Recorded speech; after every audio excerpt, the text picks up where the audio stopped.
Assalamualaikum warahmatullahi wabarakatuh. Alhamdulillah sahabat-sahabatku semuanya, saat ini kita akan melanjutkan kajian kita yaitu mengenal di dalam syariat-syariat Islam ataupun i'tiqad yang sesungguhnya, i'tiqad yang lebih hati-hatinya sebagaimana i'tiqadnya para sahabat dan Rasulullah SAW tentunya, yaitu i'tiqad Ahlus Sunnah wal Jamaah. Tentunya di sini kita menggunakan kitab yang mana Aqidatul Awam kurang lebihnya bersandar kepada dalil akli dan nakli atau disebut dalil akal dan hujah-hujah di dalam Al-Quran maupun pendukung-pendukung Al-Quran yaitu hadis. Saya ulangi, ini adalah kita belajar i'tiqad yang benar kepada Allah Subhanahu wa taala. Sesungguhnya bahwasanya hal ini dimiliki ataupun digenggam dengan hati-hati yang mana dibawa oleh Rasulullah SAW dan para sahabat-sahabatnya yang biasa disebut dengan Ahlus Sunnah wal Jamaah. Alhamdulillah, kemarin kita sudah melewati beberapa sifat-sifat Allah, tentunya sifat wujud, qidam, baqa, mukhallafatul lil hawadis, qiyamuhu binafsihi, wahdaniyat saat ini, yaitu wahdaniyat, kudrat dan iradat. Kemarin adalah qiyamuhu binafsihi, tentang Allah Subhanahu wa taala berdiri sendiri yang tidak butuh pada selain dari Allah dari yang lain ataupun butuh terhadap tempat dan sebagainya, karena seluruh itu adalah dari ciptaan Allah. Allah tidak butuh kepada yang lain. Dan penjelasannya pun telah kita dengarkan bahwasanya lawan dari sifat dari qiyamuhu binafsihi adalah sebaliknya, yaitu ihtiyajul li ghairihi, yang artinya Allah membutuhkan dari yang lainnya. Itu mustahil dimiliki oleh Allah Subhanahu wa taala. Demikian juga Allah ini Maha Kaya dan berbeda dengan makhluknya yang tentunya kekayaannya yaitu muqayyad, membutuhkan dari salah satu dari apapun.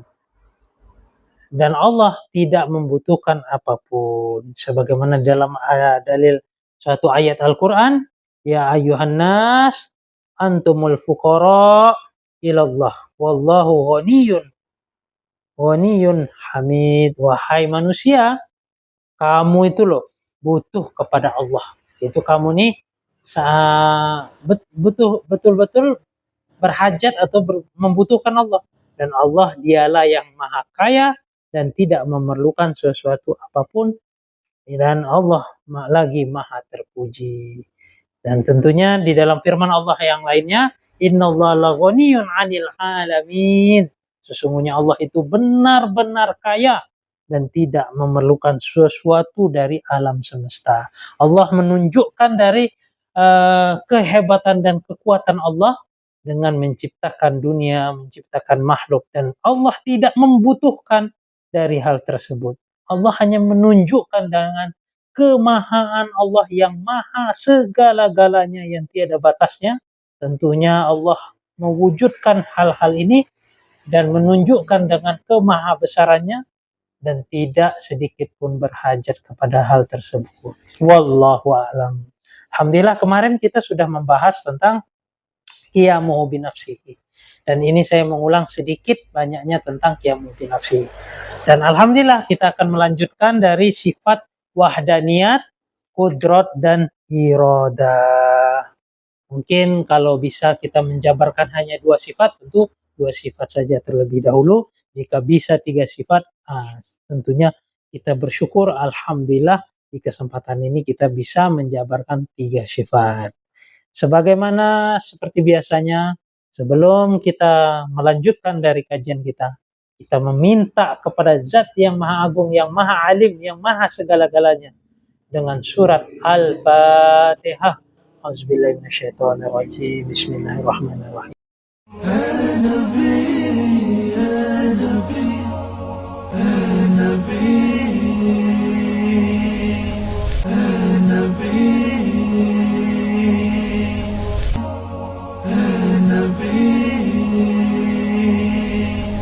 Ghairil maghdubi 'alaihim waladdallin.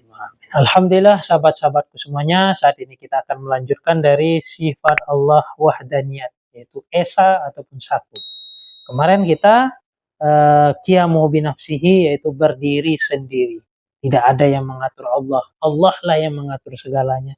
Dan saat ini kita masuk kepada sifat wajib bagi Allah. Maksud sifat wajib di sini kita tidak mewajibkan Allah, namun kita sebagai makhluk harus wajib meyakini itu harus dimiliki dengan zat Allah. Dengan adabnya kita sebagai makhluk, tentunya kita berhati-hati di dalam menentukan dari zatnya Allah. Karena banyak sekali kerusakan-kerusakan yang dilakukan oleh orang-orang di dalam memandang kepada zatnya Allah. Tentunya tidak sedikit banyak juga di kalangan-kalangan umat Islam juga banyak terjadi tasbih terhadap sifat-sifat Allah ataupun zatnya Allah. Maka dengan sifat 50 aqaid 50 yang mana sifat wajib yang harus diketahui ini untuk meletakkan segi ilmu adab dan ilmu dan adab. Memahami adab dan ilmu, sehingga kita sebagai umat ini, umatnya Rasulullah SAW, meletakkan zat Allah tidak bagaikan makhluk ataupun mentasbihkan sebagaimana makhluk, yang tentu itu adalah suatu hal yang betul-betul memiliki suatu kelemahan yang begitu banyak. Jika memiliki butuh tempat, memiliki butuhnya waktu, memiliki itu adalah sifat-sifat makhluk yang menunjukkan kelemahan bagi makhluk tersebut. Wallahu a'lam. Wahdaniyat yaitu esa ataupun satu. Wahdaniyat berartinya tidak berbilang di dalam zatnya. Allah tidaklah berbilang di dalam zat. Sifat dan perbuatannya. Sifat maupun perbuatan.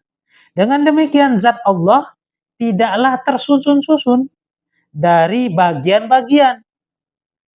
Sifat Allah tidak berbilang dari sesuatu jenis.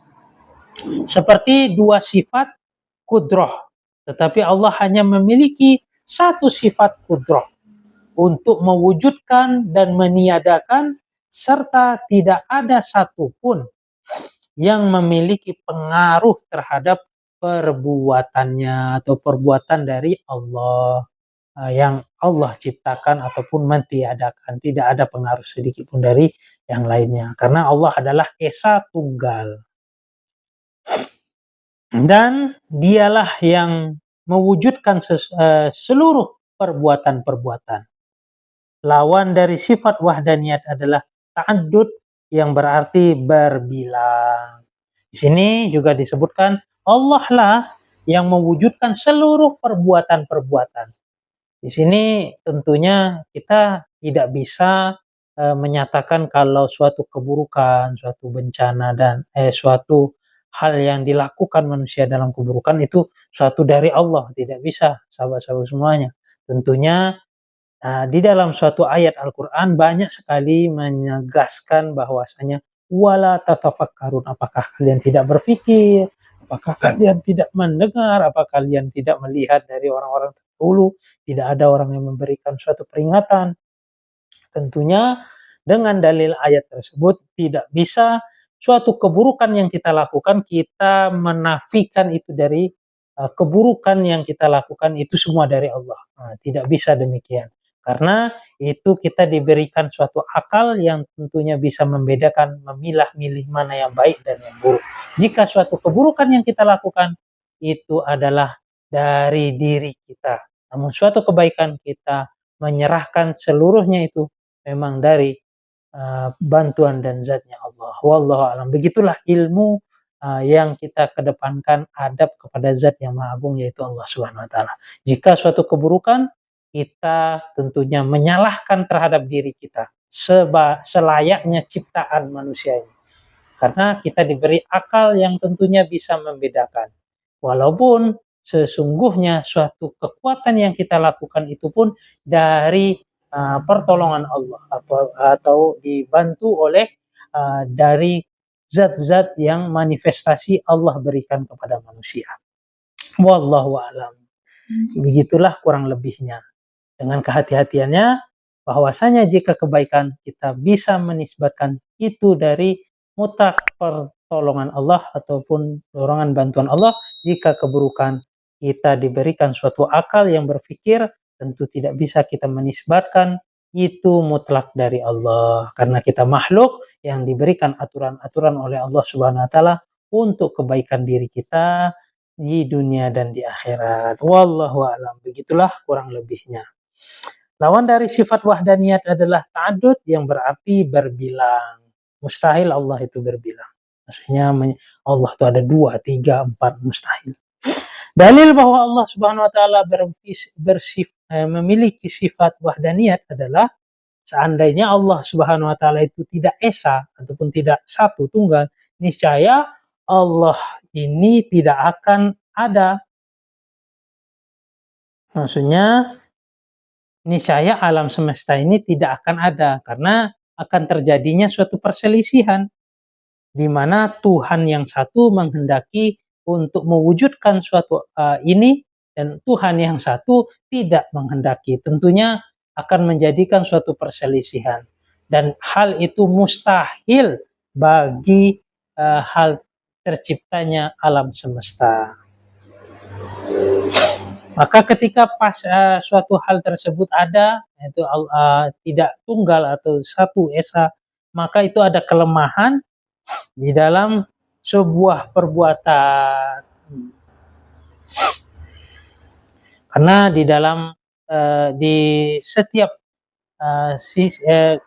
jika Allah tidak tunggal, memiliki dua, itu akan terjadi kedua-keduanya tersebut ada pertentangan, akan ada kelemahan tujuan atas keduanya. Maka tentunya hal tersebut tidak akan terjadi terwujud, yang mana terwujud secara bersamaan. Sebab perbuatan yang mengadakan dan meniadakan adalah perbuatan yang mana saling berlawanan. Tentunya dengan hal tersebut tidak bisa kita mengatakan ada 2, ada 3 zat Allah, tidak bisa. Dan jika ada 2 itu ada kelemahan yang tentunya mustahil bagi zatnya Allah. Dan hal itu akan saling berlawanan tentunya. Jika seseorang memahami ada Tuhan yang banyak, tentunya di sini kita harus meyakini Tuhan itu hanya satu yang esa, yaitu wahdaniyat, satu tunggal. Sebagaimana di dalam firman Allah Subhanahu wa taala mengatakan, "Lau kana fihima alihatun illallah la fasadata wa subhanallahi rabbil arsyil amma yasifun." Seandainya ada di langit dan di bumi Tuhan-Tuhan selain Allah, seandainya ada Tuhan-Tuhan selain Allah, ini Allah Subhanahu wa taala yang berfirman sendiri, karena tidak ada yang esa, tidak ada yang menandingi Allah. Allah tidak ada sekutu. Allah berdiri dengan sendirinya. Maksudnya Allah ada sebelum perkara yang ada, karena Allah lah yang mengadakan. Dan sini Allah berfirman, seandainya ada di langit dan di bumi Tuhan-Tuhan selain Allah, tentunya keduanya telah rusak dan binasa. Maka Maha Suci Allah yang mempunyai arsy dari apa yang mereka sifatkan. Dan Allah Subhanahu wa taala memiliki arsy, tentunya bukanlah Allah membutuhkan arsy. Ini perlu kita pahami dengan kehati-hatian, sahabat-sahabat semuanya. Allah, arsy itu adalah ciptaan Allah, dan Allah jika membutuhkan arsy, tentunya itu memahami Allah membutuhkan tempat, dan itu suatu kelemahan, karena yang membutuhkan tempat adalah makhluk.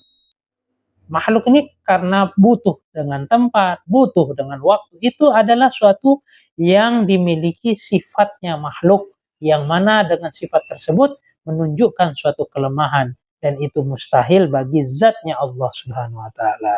Insyaallah sahabat-sahabat, semoga diberikan kepahaman dengan benar hal ini, sehingga tidak terjatuh di dalam hal mentasbihkan Allah atau menyerupakan zat Allah kepada makhluk.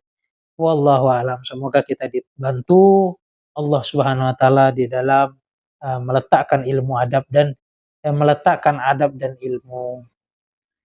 Dalam firman Allah Subhanahu wa taala juga, "Qul huwallahu ahad." Katakanlah, dialah yang Maha Esa, yaitu Maha Satu, Esa, Tunggal. Itulah Allah Subhanahu wa taala. Dengan dua dalil ini sudah tentunya menguatkan dari apa yang wajib dimiliki oleh Allah, sifat yang wajib bagi Allah. Yang pertama, kita sudah tentunya harus mengingat dan menghafalnya wujud, qidam, baqa, mukhallafatul lil hawadis, qiyamuhu binafsihi, wahdaniyat. Saat ini kita melanjutkan kudrat, sifat Allah yang kudrat, yang ketujuh. Kudrat artinya yaitu kuasa. Kudrat artinya kuasa. Artinya Allah Ta'ala Maha Kuasa, di mana kekuasaan Allah Subhanahu wa Ta'ala tidaklah terbatas, tidak ada batasnya, dan meliputi dari segala sesuatu. Kuasa mengadakan dan kuasa juga meniadakan, serta kekuasaan atas segala sesuatu yang diinginkan. Lawan dari sifat kudrah adalah al-ajzu, yang berarti lemah. Itu mustahil bagi Allah memiliki sifat lemah. Dalil bahwa Allah Subhanahu wa taala bersifat maha kuasa adalah seandainya Allah itu lemah, maka tentu tidak akan dapat untuk dijumpai sesuatu apapun dari makhluk. Allah Subhanahu wa taala berfirman, "Innallaha ala kulli syai'in qadir." Yang mana artinya sesungguhnya Allah Maha Kuasa atas segala sesuatu. Dengan satu dalil ini sudah menguatkan betul bahwa Allah itu adalah Maha Kuasa atas segala-galanya. Allah kuasa melahirkan seseorang pada saat itu tidak memiliki ayah, yaitu Nabi Isa alaihissalatu wassalam.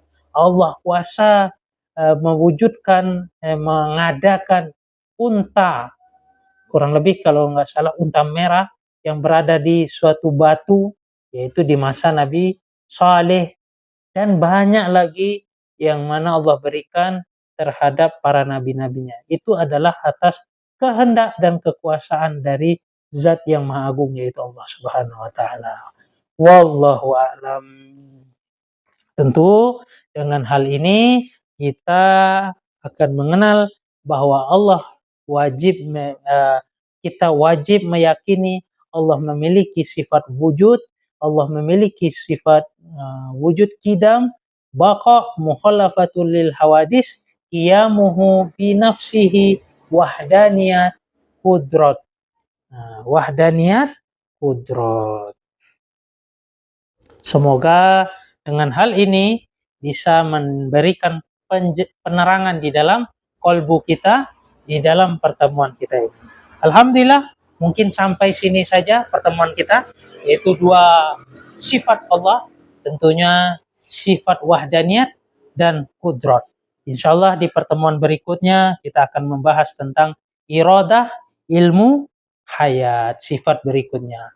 Sebagaimana untuk kita betul-betul memahami secara pelan-pelan dari wajibnya kita meyakini tentang zat Allah, wajib memiliki hal sifat-sifat tersebut dan mustahil memiliki sifat lawan dari sifat hal tersebut. Wallahu a'lam.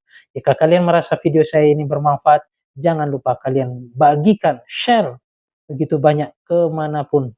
Kalian share sebanyak-banyaknya, dan jangan lupa dukung video saya dengan tekan like, dan supaya kalian mendapatkan notifikasi berikutnya, jangan lupa juga tekan subscribe. Kurang lebihnya saya mohon maaf, saya undur diri. Wabillahi taufiq wal hidayah. Assalamualaikum warahmatullahi wabarakatuh.